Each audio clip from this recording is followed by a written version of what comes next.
నమస్తే. రానున్న స్థానిక సంస్థల ఎన్నికల్లో బీసీలకు 42% రిజర్వేషన్లు ఖరారైనా నిజంగా ఇప్పుడు తీసుకొచ్చినటువంటి రాష్ట్ర సర్కార్ తీసుకొచ్చినటువంటి కొత్త జీవోతోటి ఇప్పుడు ఇన్ని రోజులు కలలు కన్నటువంటి బీసీలు ప్రజాప్రతినిధులుగా అవ్వాలన్నటువంటి వాళ్ళ ఆశలు ఖచ్చితంగా నెరవేరినట్టేనా? వీటన్నిటి పట్ల మాట్లాడేటువంటి ప్రయత్నం చేద్దాం. ఇప్పటికే రాష్ట్ర సర్కార్ అన్ని ప్రయత్నాలు చేసింది. ముఖ్యంగా ఆర్డినెన్స్ తీసుకొచ్చింది, తీర్మానం చేసిండ్రు. మరో పక్కన ఈరోజు కొత్తగా జీవోను చట్టసభల్లో అమలు చేసేందుకు ప్రయత్నం చేస్తూ ఉన్నారు. సో దీని ద్వారా బీసీలకు ఒరిగేటువంటి మేలు ఏ విధంగా ఉంటుంది, నిజంగా 42% దక్కేటువంటి అవకాశం ఉంటుందా? వీటి పట్ల మాట్లాడదాం. మనతో పాటు బీసీ సంఘాల నాయకులు అలాగే గౌడ సంఘాలకు సంబంధించినటువంటి ఆ ప్రతినిధులు కూడా ఉన్నారు. ఒకసారి మాట్లాడదాం. వాళ్ళ యొక్క భావన ఏంటి, నిజంగా గవర్నమెంట్ను అప్రిషియేట్ చేస్తూ ఉన్నారా? సో ముఖ్యంగా ఈ సంబంధించినటువంటి 44 సంబంధించిన రిజర్వేషన్ సంబంధించినటువంటి దాంట్లో 9th షెడ్యూల్ చేర్చడంలో బీజేపీ పార్టీ కాస్త బీసీల పట్ల చిత్తశుద్ధితో లేదనేది కొంతమంది భావన అయితే, వీళ్ళ యొక్క భావన ఏంటిది అనేది కూడా మాట్లాడేటువంటి ప్రయత్నం చేద్దాం. అన్న దుర్గన్, ఏంటిది అసలు ఈరోజు ఒక పక్కన రాష్ట్ర సర్కార్ చెప్తా ఉంది, మేము బీసీల కోసం చిత్తశుద్ధితో ఉన్నాం కాబట్టి బీసీల రిజర్వేషన్ల కోసం అన్ని ప్రయత్నాలు చేసినాం, కావాలని చెప్పేసి కేంద్రం అడ్డుకుంటుందని చెప్పేసి రాష్ట్ర సర్కార్ చెప్తా ఉంది. సో రాష్ట్ర సర్కార్ తీసుకొచ్చినటువంటి ఈ జీవో పట్ల మీ అభిప్రాయం ఏంటి? నమస్తే, నేను me yes Durgaiah Goud, BC సమాఖ్య రాష్ట్ర అధ్యక్షులు. ముఖ్యంగా 42% బీసీ రిజర్వేషన్ల పైన 3 రాజకీయ పార్టీలు 3 ముక్కల ఆట ఆడుతూ ఉన్నటువంటి సందర్భం ఈరోజు రాష్ట్రంలో ఉన్నటువంటి బీసీలందరూ గుర్తించాల్సిన అవసరం ఉంది.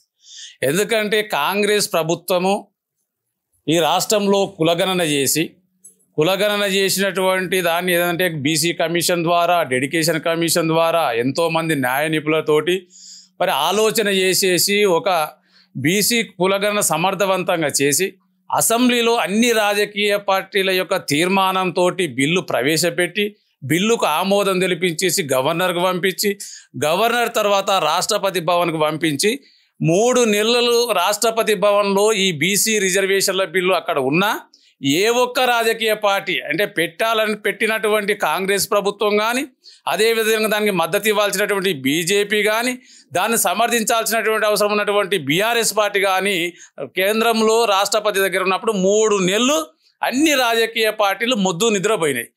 తర్వాత ఎప్పుడైతే పార్లమెంటు స్టార్ట్ అయిందో, పార్లమెంటు స్టార్ట్ అయిన తర్వాత అక్కడ కాంగ్రెస్ ప్రభుత్వం ఏం చేయాలి, వాస్తవంగా అసలు బిల్లులు పాస్ కావాలంటే మహిళా బిల్లు కానీ, ఈడబ్ల్యూఎస్ రిజర్వేషన్ బిల్లు కానీ, లేకపోతే ఇక్కడ ఉన్నటువంటి కాశ్మీర్ 371 ఆర్టికల్స్ సంబంధించినటువంటి బిల్లులు కానీ, త్రిబుల్ తలాక్ బిల్లులు కానీ, రామజన్మభూమి సంబంధించినటువంటి బిల్లు కానీ, ఏ బిల్లు అయినా కానీ పార్లమెంటులో పాస్ అయినటువంటి విషయం ఈ రాజకీయ పార్టీలకు తెలియదనే విషయాన్ని ఒకసారి గుర్తు చేస్తా ఉన్నా. ముందుగా రాజకీయ పార్టీ నుండి కాంగ్రెస్ ప్రభుత్వం పార్లమెంట్లో దాదాపు 235 మంది పార్లమెంటు సభ్యులు ఉన్నారు. వీళ్ళు ఆపరేషన్ సింధూర్ పైన గత వారం రోజులుగా పార్లమెంటును స్తంభింపజేశారు. అదేవిధంగా మరి ఓట్లు ఏదైతే దొంగ ఓట్లు నమోదు చేశారని చెప్పి బీహార్లో 1 కోటి ఓట్లకు దుర్వినియోగం చేశారని చెప్పేసి దాని మీద వారం రోజులు స్తంభింపజేశారు. తర్వాత బీజేపీ పార్టీ పెట్టినటువంటి నెల రోజులు ఎవరైతే ఆర్థిక నేరాలకు పాల్పడి జైల్లో ఉన్నట్టయితే వాళ్ళు పదవి పోతుందని చెప్పేసి ఆ బిల్లు మీద పోరాటం చేసినారు. కానీ ఈ దేశంలో 70 కోట్ల మంది బీసీలు ఉన్నటువంటి ఈ బీసీల కోసము పార్లమెంటులో ఒక్కరోజైనా చర్చ పెట్టారా? పైగా బయట వచ్చి జంతర్ మంతర్ దగ్గర మీరు ధర్నా చేశారు. దాంట్లో పార్లమెంటు సభ్యులు దాదాపు ఆయా రాజకీయ పార్టీలకు సంబంధించినటువంటి వాళ్ళు పార్లమెంటు జంతర్ మంతర్ దగ్గర పాల్గొన్నారు. కానీ తర్వాత ఇదే రాహుల్ గాంధీ గారు ఓబీసీ మహాసభ పెట్టారు బయట. కానీ రాహుల్ గాంధీ గారు కానీ, ఖడ్గే గారు కానీ పార్లమెంటులో బీసీ రిజర్వేషన్ల పైన కనీసం 1 గంట సమయం అన్నా మీకు ఎందుకు లేకపోయింది? ఎందుకు పార్లమెంట్లో చర్చ పెట్టలేకపోయారు? నిజంగా పార్లమెంట్లో మీరు చర్చ పెట్టింటే బీజేపీ పార్టీ ఇస్తుందా లేదా అనే విషయము తేట తెల్లమయ్యేది. కనీసం మీరు చర్చ పెట్టకపోవడం వల్ల ఇక మీ యొక్క 2 రాజకీయ పార్టీలు దొందు అన్నట్టుగా జాతీయ పార్టీ యొక్క అవగాహన అనేది ఈరోజు స్పష్టమైపోయింది. దాన్ని అక్కడ కొట్లాడలేక ఒక పక్క రేవంత్ రెడ్డి గారు చెప్పారు 50% రిజర్వేషన్ల గోడలను మేము బద్దలు కొడతాం, బీసీలకు రిజర్వేషన్లు ఇచ్చి తీరుతాం, ఖచ్చితంగా తాడో పేడో తేల్చుకుంటామని చెప్పినటువంటి రేవంత్ రెడ్డి గారు మరి రాష్ట్ర మంత్రులు మరి ఢిల్లీ వెళ్ళి ఏం చేసినట్టు? కనీసం సరే వాళ్ళు మాట్లాడలేదు. ఈ రాష్ట్రం నుంచి 8 మంది పార్లమెంటు సభ్యులు ఉన్నారు కదా, మీరు బీజేపీ నుంచి 8 మంది ఉన్నారు కదా, సరే బీజేపీ వాళ్ళు మాట్లాడకపోయినా మీ 8 మంది పార్లమెంటు సభ్యులన్నా ఈ అంశాన్ని పార్లమెంట్లో లేవనెత్తితే మిగతా వాళ్ళు మాట్లాడడానికి అవకాశం ఉండేది. వాళ్ళు మాట్లాడలేదు, రాహుల్ గాంధీ గారు మాట్లాడలేదు, ఖర్గే గారు మాట్లాడలేదు. మాట్లాడకపోగా మళ్ళీ ఇప్పుడు అటువంటి బిల్లు మీద నిన్న మొన్న గత 3 రోజులుగా మీరు ఢిల్లీ వెళ్ళారు, సుప్రీంకోర్టు న్యాయ నిపుణులతో చర్చిస్తున్నామని చెప్పారు, ఖచ్చితంగా రిజర్వేషన్ అమలయ్యే దిశగా చట్ట సవరణతోటే చేస్తామని చెప్పారు. ఏది కాక ఈరోజు మళ్ళీ ఏం చేశారంటే కేవలం కొండను దొవ్వి ఎలుకను పట్టుకున్నట్టు విధంగా కేవలం మళ్ళీ అటు ఇటు పోయి కేవలము ఈరోజు ఈ యొక్క జీవోలు అంటున్నారు. జీవోల ద్వారా మేము ఈ రాష్ట్ర ప్రభుత్వానికి చెప్తాము, ఈ దేశంలో 29 రాష్ట్రాల్లో ఏ ఒక్క రాష్ట్రంలోనైనా జీవోలతోట రిజర్వేషన్లు అమలయ్యాయా? ఆ యొక్క విషయాన్ని ఈరోజు స్పష్టం చేయాల్సినటువంటి అవసరం ఉంది. ఈరోజు జీవోలు అంటారు, లేకపోతే జీవో కాకపోతే పార్టీ పరంగా ఇస్తామంటారు. ఈ రకంగా ఈరోజు అసెంబ్లీలో అందరూ దాని మీద మాట్లాడుతూ ఉన్నారు. కేటీఆర్ కూడా మాట్లాడడం జరిగింది. జీవో కాదు, ఖచ్చితంగా 9th షెడ్యూల్లో చేర్చాలంటే మీరు పార్లమెంట్లో మాట్లాడేది ఉండేది, మాకు పార్లమెంట్లో బలం లేదు కాబట్టి మేము మాట్లాడకపోయామని చెప్పేసి కేటీఆర్ గారు చెప్తారు. ఇప్పటికి కూడా బీఆర్ఎస్ ప్రభుత్వం ఏం చెప్తా ఉంది? ఈ రాష్ట్రంలో అధికారంలో ఉన్నటువంటి పార్టీ ఖచ్చితంగా మీరు అఖిల పక్షాన్ని ఇప్పటికైనా మించిపోయింది లేదు, కోర్టును అడ్డం పెట్టుకొని మీరు ఎన్నికలకు వెళ్ళకండి, ఇప్పటికైనా అఖిలపక్ష రాజకీయ పార్టీలతోటి ఢిల్లీ తీసుకెళ్ళండి, రాష్ట్రపతి దగ్గరికి ప్రధానమంత్రి అపాయింట్మెంట్ తీసుకోండి, ఖచ్చితంగా మేము మీతో పాటు వస్తామని చెప్పి ఈరోజు బీఆర్ఎస్ పార్టీ అసెంబ్లీలో స్పష్టంగా తెలియజేసింది. ఇప్పటికైనా ఈ జీవోలు ఇచ్చేసేసి కాంగ్రెస్ ప్రభుత్వము చేతులు దులుపుకుంటామంటే కాదు, ఖచ్చితంగా మీరు 9th షెడ్యూల్లో చేర్చాలంటే ఖచ్చితంగా మీరు ఇంకా పోరాటం చేయాల్సిన అవసరం ఉంది.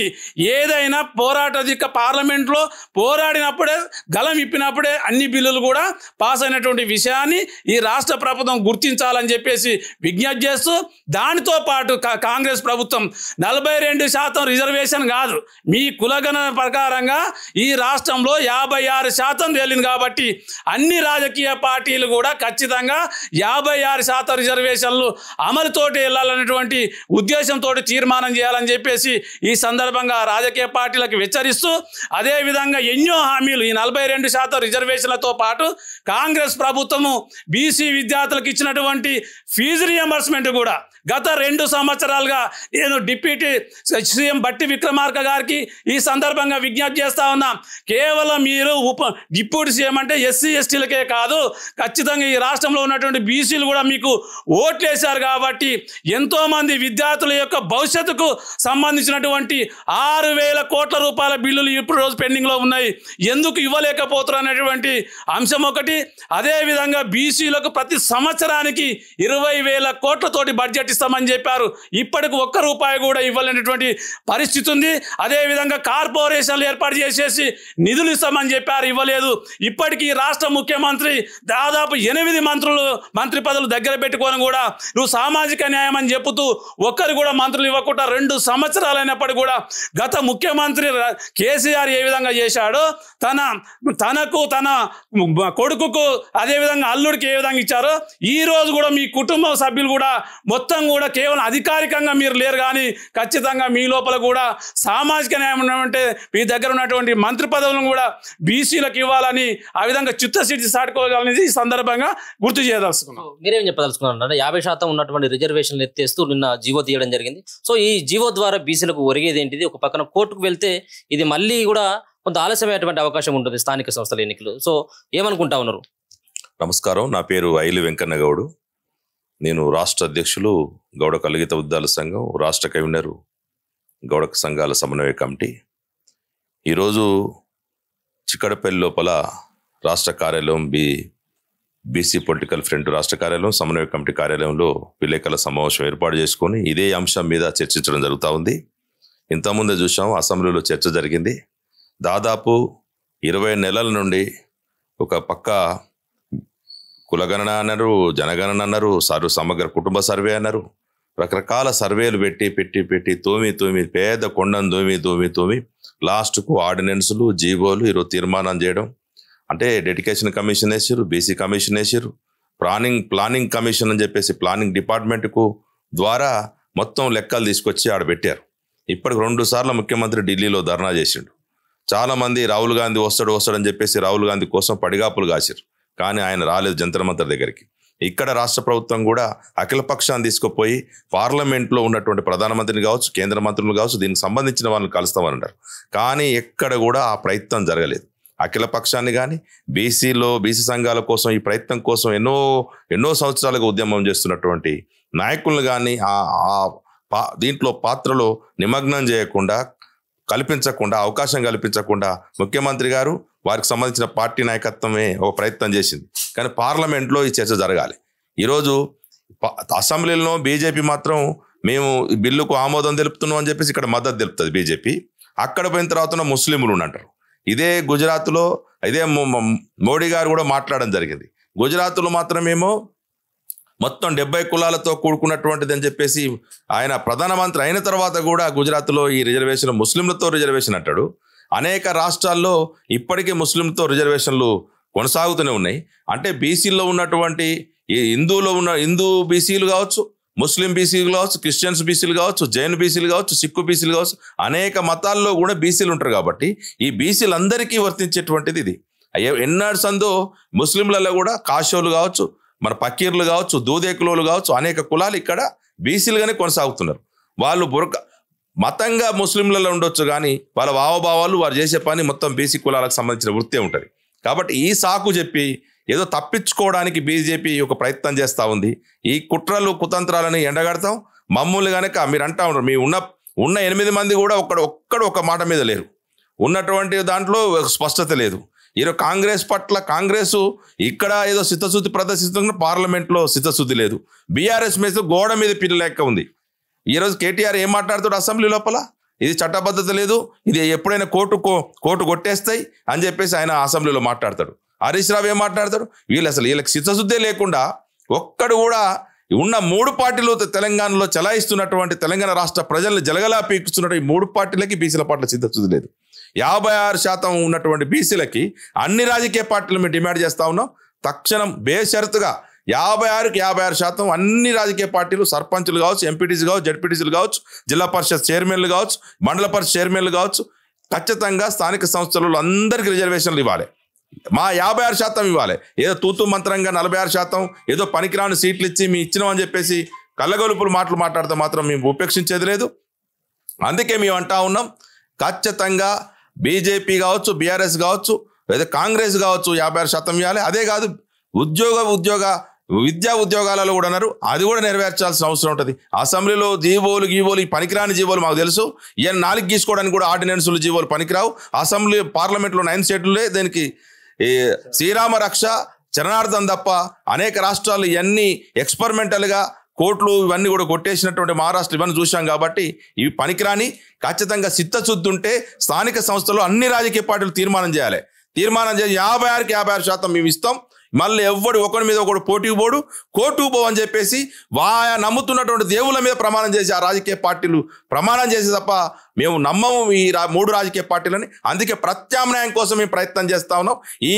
ఆ స్వాతంత్రం వచ్చిన కాంచి 78 ఏళ్ళ ఉంది ఈ రాజకీయ పార్టీలతో ఏగి ఉన్నాం. ఓ ఎలమాయనకు ఒక దుకాణం ఉంది, కమ్మాయనకు ఒక దుకాణం ఉంది, రెడ్డి ఆయనకు ఒక దుకాణం ఉంది. 3 దుకాణాలు 4-5 దుకాణాలు పెట్టుకొని ఈ దుకాణాల చుట్టే మొత్తం ప్రజల్ని మమ్మల్ని వాళ్ళు పోస్టర్లు వేయడం, జెండాలు మోయడం, కర్రలు వాళ్ళకి ఊడిగం చేసేయడం రాజకీయాలు. మీ ఓట్లు వేసుకొని మా కోట్లు సంపాదించి రకరకాల స్కీములు ప్రాజెక్టుల పేరుతో కోట్లు సంపాదించి గద్దెనెక్కుంటా మళ్ళీ ఆ డబ్బుల్ని మా మీద ఏదో కుక్కలకి బిస్కెట్లు వేసినట్టు మళ్ళీ మా మీద ఎన్నికలప్పుడు మా మీద ఆ ప్రయోగాలు చేసి ఓట్లు వేయించుకొని మళ్ళీ మమ్మల్ని వాళ్ళ ఆఫీసుల చుట్టూ వాళ్ళ కార్ల చుట్టూ వాళ్ళు ప్రయాణం చేస్తుంటే వాళ్ళకి అడుగులుగా మడుగులు ఎత్తుకుంటా తిరిగేటువంటి పరిస్థితి వద్దయా. మీ రాజకీయ పార్టీలు పక్క పెట్టి ఒక ప్రత్యామ్నాయం మేము కూడా ఆలోచిస్తున్నాం. అప్పటి వరకు మాత్రం మీ చిత్తశుద్ధి నిరూపించుకోవాలని చెప్పేసి పార్టీలని డిమాండ్ చేస్తాం. Thank you so much. So Balaraju గారు మీరేం చెప్పదలుచుకున్నారు? ఆ సంఘానికి నాయకులుగా వ్యవహరిస్తున్నటువంటి తీరు ముఖ్యంగా మీ సంబంధించినటువంటి బీసీ సంఘాల్లో ఉన్నటువంటి నాయకులంతా కూడా కొంతమంది ఇప్పటికే అప్రిషియేట్ చేయడం జరుగుతూ ఉన్నది. ఇంకొక పక్కన బోకెలతో స్వాగతం పలుకుతున్నారు. రేవంత్ రెడ్డి బాగా చేసిందని ఒక సంఘం, మరో పక్కన బీజేపీ చిత్తశుద్ధితో ఉందని చెప్పేసి ఇంకో వర్గం. సో ఏంటి మీ దాంట్లో మీకే ఐక్యత లేకపోవడం? సో ఇదంతా ఏ విధంగా చూసుకోవచ్చు? అందరికీ నమస్కారం.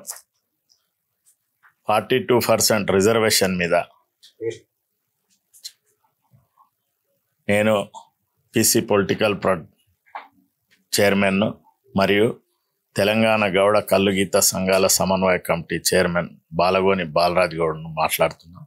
42% మీద ప్రత్యేకంగా భారతదేశంలో బీసీలు 70 కోట్ల మంది, తెలంగాణలో 2 కోట్ల మంది. ఇక్కడ తెలంగాణలోనేమో బీజేపీ, బీఆర్ఎస్, కాంగ్రెస్ మొత్తం బీసీలను మోసానికే గురి చేస్తున్నారు. 3 పార్టీలు ఎవ్వరికి చిత్తశుద్ధి లేదు. కాలయాపన చేసి జీవో అన్నారు, డెడికేషన్ కమిషన్ అన్నారు, బీసీ కమిషన్ ద్వారా వేసిర్రు, ప్లానింగ్ కమిషన్ అన్నారు. ఇన్ని విధాల చేసి సమయం అంతా వృధా చేసి ఢిల్లీలో జంతర్ మంతర్లో 2 సార్లు మీటింగ్ చేసిర్రు, సమావేశం ఏర్పాటు చేసి ధర్నా చేసిర్రు. సాధించింది ఏం లేదు. ఎందుకంటే ఈ 42% రిజర్వేషన్ అంటే పార్లమెంట్లో చట్టబద్ధత జరగాలి, 9 షెడ్యూల్లో చేర్చాలి, అప్పుడే బీసీలకు న్యాయం జరుగుతుంది. కానీ జరగకుండా ఇక్కడ అసెంబ్లీలో ఒకసారి ఆర్డినెన్స్ పాసు, క్యాబినెట్లో పాసు, గవర్నర్ గారి దగ్గర పెండింగ్లో, మళ్ళా ఢిల్లీలో రాష్ట్రపతి దగ్గర పెండింగ్. ఎన్ని రోజులైంది? కానీ మీరు వీళ్ళకు 2 పార్టీలకు, నేషనల్ పార్టీలకు చిత్తశుద్ధి ఉంటే పార్లమెంట్లో చేయాలి కదా. చర్చ జరిపినరా? పార్లమెంట్లో అసలు ఈ 42% రిజర్వేషన్ అనే దాని మీద ఇప్పటి వరకు చర్చ జరగలేదు, అఖిల పక్షాన్ని తీసుకుపోలేదు, అసలు ఏది జరగలేదు. ఇప్పుడు మళ్ళా ఎలక్షన్ జరిపించుకోనికి ఏదో ఇది కోర్టులో నిలబడుతుందా? ఈరోజు ఒక మంత్రి ఏమిస్తుండు, స్క్రోలింగ్, సుప్రీంకోర్టులో మీకు న్యాయం జరుగుతుంది, జడ్జిమెంట్ వస్తుంది అని చెప్తుండు. కానీ వచ్చినప్పుడు కదా మీరు అసలు పార్లమెంట్లో చర్చనే పెట్టలేదు, అక్కడ 9 షెడ్యూల్లో చేర్చలేదు. తమిళనాడు తరా చేర్చనప్పుడు ఎక్కడ జరుగుతుంది? పోనీ ఇప్పుడు మీకు ఎలక్షన్ జరిపించుకోవాలి, నిధులు తెచ్చుకోవాలని ఉన్నది. అటువంటప్పుడు కులగణన జరిగింది కదా, డెడికేషన్ కమిషన్, ప్లానింగ్ కమిషన్ ద్వారా. మేము 56% ఉన్నాం, మాకు 56% ఇవ్వండి 3 పార్టీలలో, అంతే కదా. ఆ విధంగా ఇస్తే ఏమన్నా న్యాయం జరిగినట్టు. ఇప్పుడు అంతా టైంపాస్కి ఇదంతా జరిగి మా బీసీల ఓట్లు వేయించుకొని ఇవన్నీ చేసే విధంగానే ఉంది 3 పార్టీలది. ఒక ఆయన గోడ మీద పిల్లి లెక్కుంటాడు, ఒక ఆయన్నేమో ముస్లింలు ఉన్నప్పుడు మీరు అసెంబ్లీలో ఎందుకు మద్దతు తెలిపారు? ముస్లింలు ఉన్న రాష్ట్రాలల్లో, గుజరాత్లో ప్రైమ్ మినిస్టర్ రాష్ట్రమే కదా, అక్కడ ఇస్తున్నారు కదా రిజర్వేషను, ఇక్కడ తమిళనాడులో ఇస్తున్నారు కదా. అటువంటప్పుడు మా దగ్గర ఎందుకు? తెలంగాణలో ఈడ 2 కోట్ల మంది బీసీలకు మేమంతా ప్రతినిధులం. అటువంటప్పుడు ఇక్కడ జరగకుండా ఏదో అద్భుతం జరుగుతుంది అని మళ్ళా మోసానికి గురి చేసుకుంటా ఇది ఎటువంటి పరిస్థితుల్లో కోర్టులో నిలబడని జీవోలు ఎన్నిస్తే ఉపయోగం ఏముంది బీసీలకు? అట్లా లేదు, మీకు ఎలక్షన్ జరిపించుకోవాలని ఉంది. మీరు కులగణన చేసిరు కదా డెడికేషన్ కమిషన్ ద్వారా, మాకు 56% ఇచ్చేయండి 3 పార్టీలు.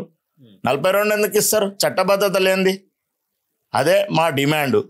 ఓకే, సో మీరేం చెప్పదలుచుకున్నారు అంటే ఒక పక్కన 18-19 నెలల కాలంలో సో ఇప్పటికీ తీర్మానాలు చేసిన ఆర్డినెన్స్ తీసుకురావడం జరిగింది. సో ఇప్పుడు తీసుకొచ్చేటువంటి ఈ జీవో ముందుగానే తీసుకురావచ్చు కదా. సో ఇదంతా కూడా బీసీల మభ్యపెట్టడం కోసమే అనుకోవచ్చా? నిజంగా కాంగ్రెస్ పార్టీ బీసీల పైన నిజమైనటువంటి ప్రేమతో ఉందని చెప్పేసి అనుకుంటా ఉన్నది.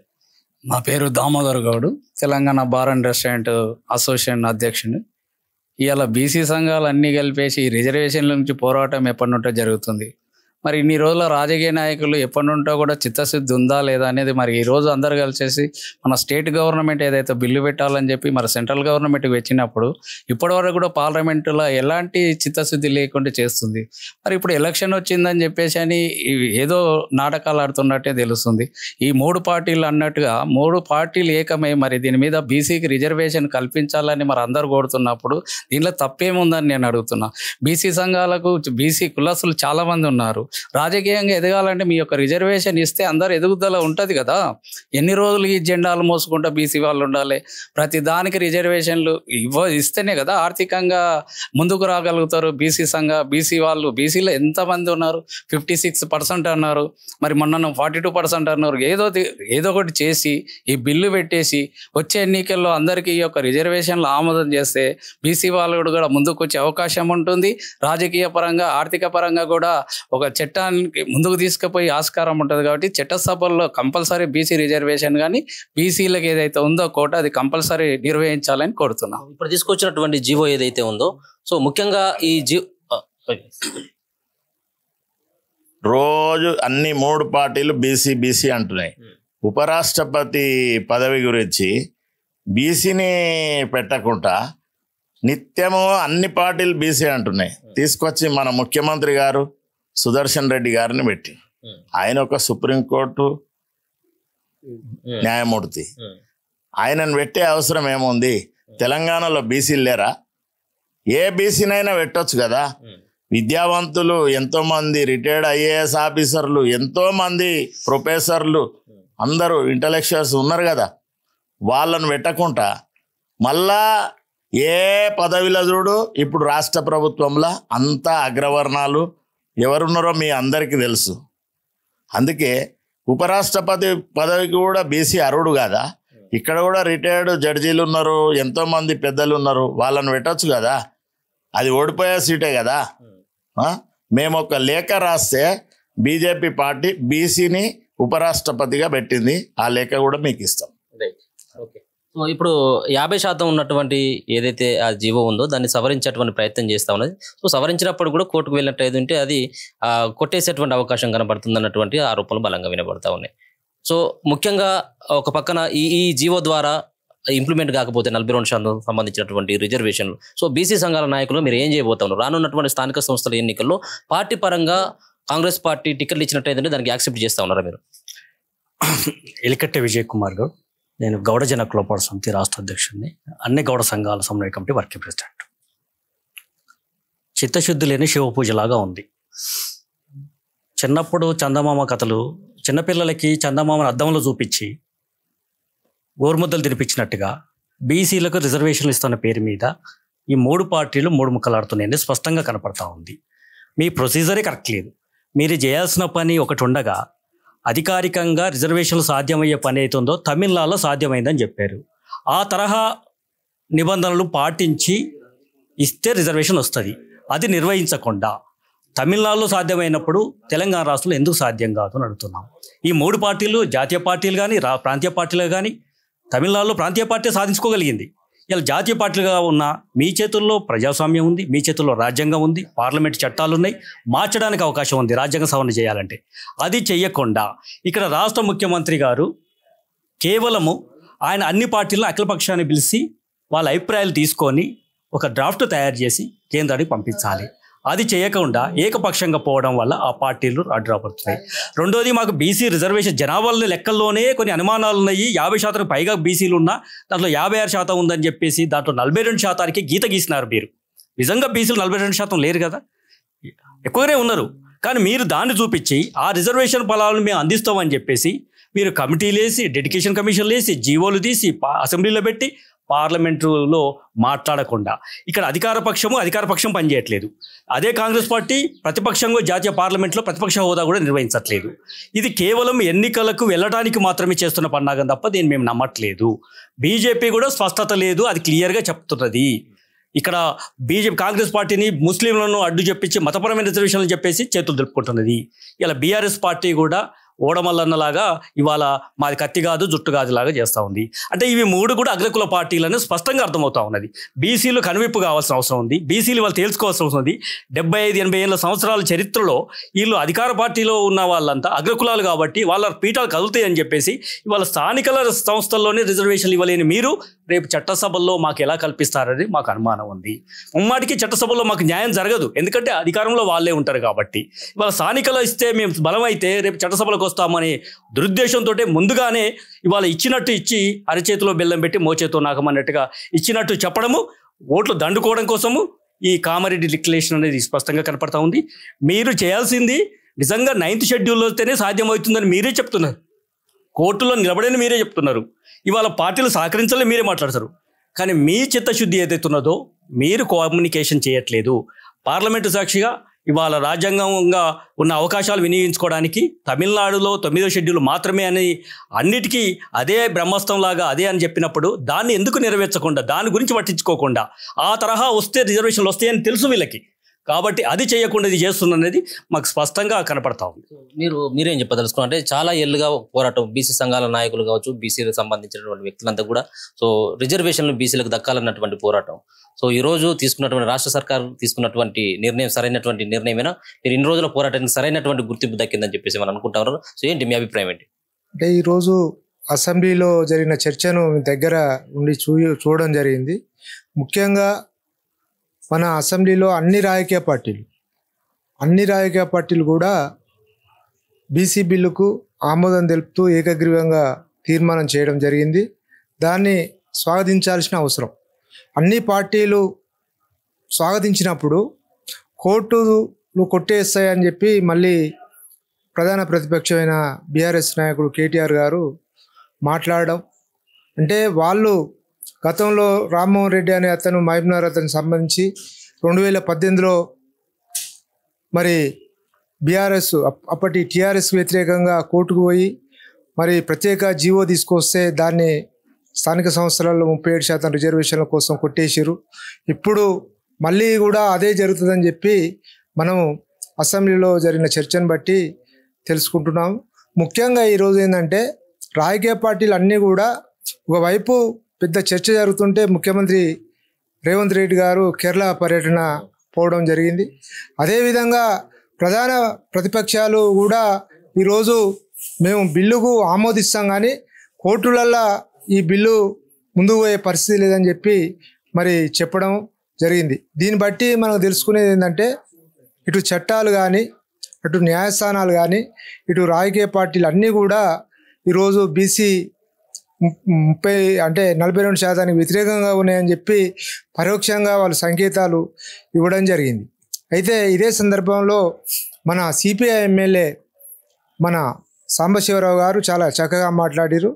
రాజకీయ పార్టీలు కానీ కోర్టులు కానీ ఇంకా ఏ శక్తులు కానీ ఈరోజు బీసీ బిల్లుకు వ్యతిరేకంగా పనిచేసినా కూడా బీసీల్లో ఒక విప్లవాత్మకమైన మార్పు చైతన్యం వస్తున్నాయి కాబట్టి వాళ్ళ చైతన్యాన్ని మీరు తాత్కాలికంగా అడ్డుకున్నా కూడా ఇది ఒక పెను విప్లవంలాగా మారుతుందని చెప్పి ఆయన అసెంబ్లీలో మాట్లాడడం జరిగింది.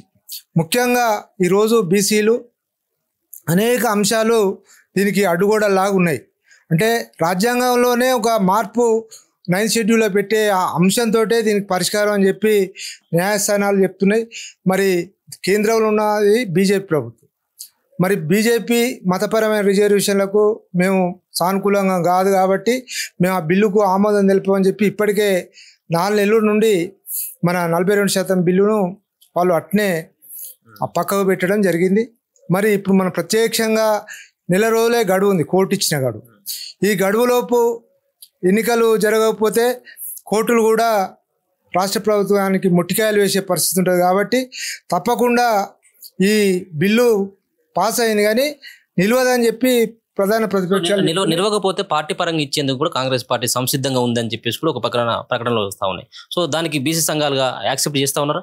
అంటే బీసీల జనాభాను బట్టి 56% బీసీల జనాభా, వాళ్ళు పార్టీ పరంగా 42% కాదు. ఇప్పటికే బీసీలు గ్రామీణ ప్రాంతాల్లో 4-5 కులాలు బాగా చైతన్యంగా ఉన్నాయి. ముదిరాజులు కానీ, మున్నూరు కాపులు, పద్మశాలీలు, అదేవిధంగా గౌళ్ళు, గొల్ల కుర్మలు చాలా చైతన్యంగా ఉన్నారు. స్థానిక సంస్థలు అంటేనే బీసీలు, గ్రామీణ ప్రాంతాలు అంతా కూడా బీసీలు ఎస్సీలే ఉంటారు. వీళ్ళు 42% పార్టీ పరంగా ఇస్తామనేది అది అవసరమే లేదు. ఎందుకంటే ఒక్కొక్క గ్రామాలను ఇప్పటికే ఉత్తర తెలంగాణలో మున్నూరు కాపులు, దక్షిణ తెలంగాణలో గౌళ్ళు, యాదవులు శాసిస్తున్నారు. వాళ్ళు ఇవ్వాల్సిన అవసరం ఏం లేదు.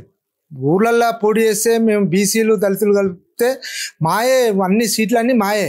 వాళ్ళు 42% పార్టీ పరంగా ఇస్తామనేది కరెక్ట్ కాదు. వాళ్ళు ఇస్తే మా జనాభా 56% బీసీలది ఉంది, 56% ఇవ్వాల్సిన అవసరం ఉంది.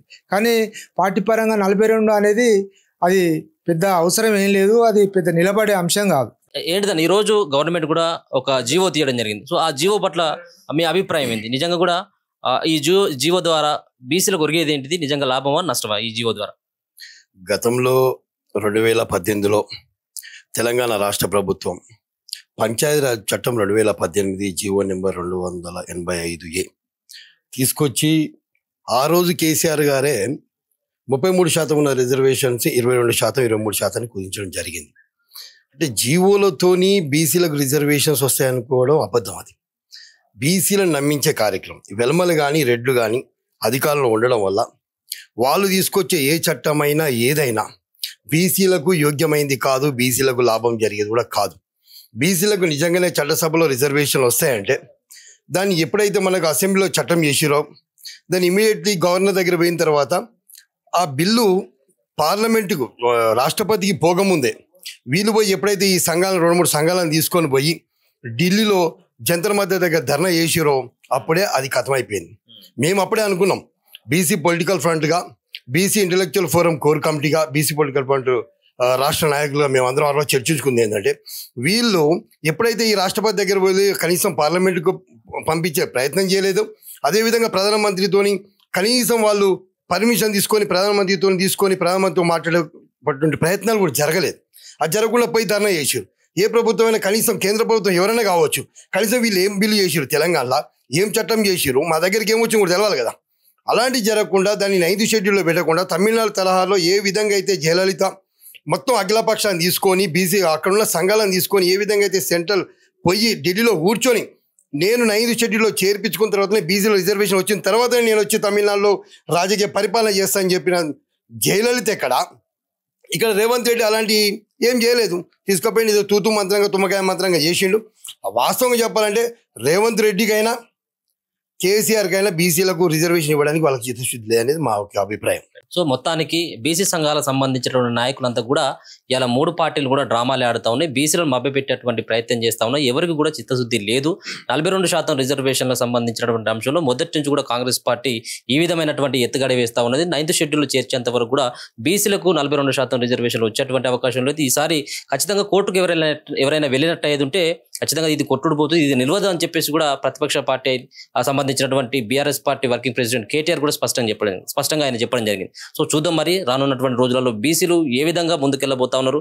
ఒకవేళ నిజంగా కోర్టులో కనుక ఈ సంబంధించినటువంటి జీవో కొట్టుడు పోయినట్టు అయ్యేదంటే బీసీల యొక్క కార్యాచరణ ఏ విధంగా ఉంటుంది, ప్రభుత్వం ఏ విధమైనటువంటి నిర్ణయం తీసుకుంటుంది అనేది కూడా మనం చూడాల్సినటువంటి అవసరం ఉంది.